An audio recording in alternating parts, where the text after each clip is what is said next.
Quando si è selezionati è una specie di sogno. A me è successo una volta di essere in mostra qui, è un sogno perché sei circondato di bellezza internazionale, hai un nutrimento dagli altri in esposizione, ti senti sempre di essere poco e questo per il nostro lavoro è eccezionale perché ci dà la spinta sempre, no? Questo essere piccoli, essere continuamente all'inizio è veramente uno strumento di lavoro meraviglioso e io penso che segni anche in un mondo che cambia rapidamente in peggio una continuità. È come una spiaggia sicura dove puoi approdare e sei circondato di bellezza, di amici,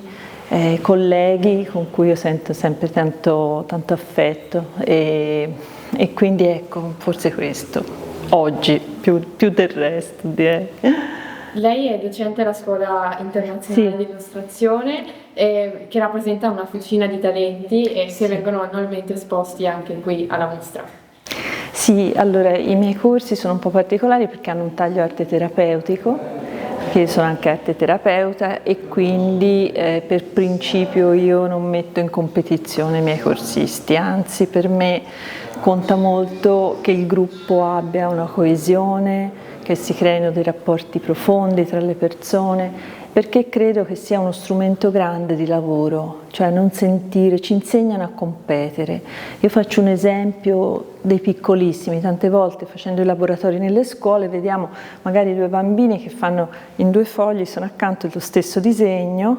e subito degli adulti che dicono no via, allora dividiamoli, questi si copiano, questi stanno disegnando insieme ed è uno strumento meraviglioso di crescita. Ci insegnano a quell'età lì a non farlo, quindi per me